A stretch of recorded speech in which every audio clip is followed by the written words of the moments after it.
Hey everyone, welcome to my video. So today is a quick video review on something that I thought I'd give a go. It's from eBay and it is a fake Artemis foundation brush. Here it is. Cost me about maybe $1.15. So cheap. Got it from China. Took maybe over a month for it to arrive. First impression, plastic handle. There seems to be mostly a shine finish to it. There is just along here, along that part there, it's a little more texturized, so I guess that's to provide grip. The size of it, it's tiny, so here it is against my face. I thought, you know, maybe it would be a bigger brush, but maybe this is a perfect size for foundation. The goal of me getting only one brush is to see whether there is any value in buying an entire set, because an entire set of the fake Artemis brushes, I believe, are about $60 Australian. So even though they're fake, they're still really expensive.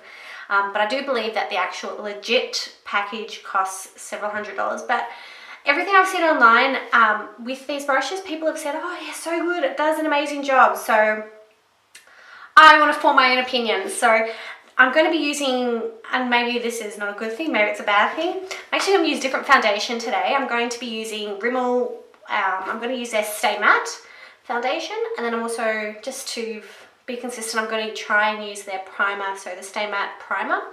So the instructions on this is use alone, under or over makeup. So like I have used this, it's been sitting in my cupboard for a while, and I think it is not a bad brand. So kind of creamy silicone-y, quite thick, far out, gonna need a bit more than that.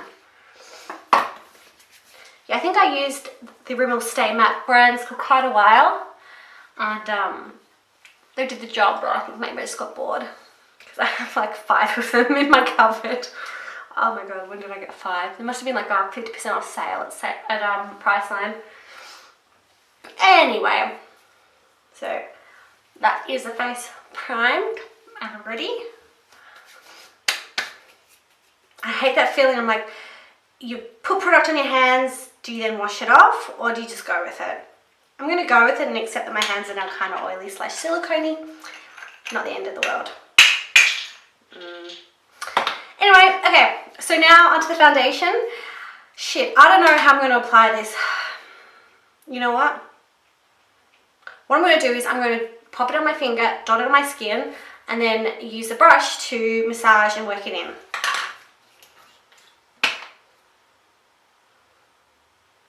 Okay. Yeah, the thing I like about the foundation, the Stay Matte foundation, is it doesn't feel oily. It feels like it almost like it's been whipped up like a mousse. This was not a good way to do it. So what I'm going to do now to get the excess wasted product off my fingers is, with the brush, I'm going to just slowly drag it along. If anything, this is giving me an idea of how the brush works. It's quite nice, quite nice. Alright, so now I'm just going to, in circular motions, gently working into the skin. I've got to say, it feels really nice. Also got to say, this feels like it's taking forever. And I may have used the wrong colour foundation. Also be aware that with the Artemis brushes, even maybe just the fake ones, their little tiny necks break. Hence why the way I'm holding it is with my finger on the end and slightly up, trying to put the pressure on this section and avoid the slender neck. Because whilst it was only $1, I had to wait a super duper long time for it to arrive in the post.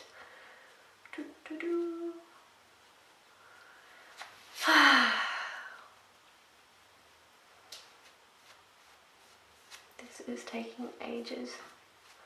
I'm just going to go over my eyelids. I don't usually with foundation, but the fact that I've used a colour which seems to be lighter than my skin tone at the moment. I've been out in the sun a bit and fake tanning too.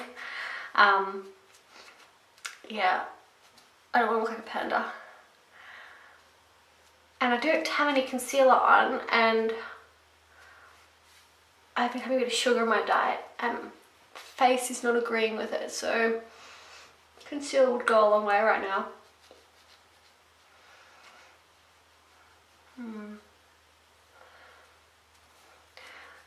One thing I do is, when I apply my foundation in the morning, I will use a beauty blender, like a fake one, or maybe like one from Real Techniques. and I've got to say it's good for very quick application. The way that my mornings are before work, I end up doing a million things, chores and stuff, so I don't know really whether this brush would be good at all. I feel like my impatience would end with me snapping this, chucking it in the bin, and grabbing my beauty blender and doing the rest of my makeup. Far out, this is taking forever. One moment. Okay, this is a face now. It doesn't look as good in the viewfinder as it does in my mirror, but I've blended it as much as I can. My hand hurts, like it's like, oh, shaking. It's what I would call a very manual way of putting on foundation, and I guess most people are time conscious, and when they put the makeup on, they're in a hurry to get somewhere, so this does not make for an efficient application of foundation. However, having said that though, I've buffed it into my skin. I've really popped it in, and I think that's amazing, but I think you can also achieve that with a foundation brush. And if anything, this is just a big foundation brush in a very pretty packaging, very soft, but also something that could quite easily break. I think it's fun to have in your kit if you're wanting to try it, maybe on a night out when you take that extra time to make yourself look amazing. This would be what I would possibly use to make sure that my foundation is really blended in, get it into the pores so that it stays longer for a big night out. But yeah, get the fake one, don't get the real one.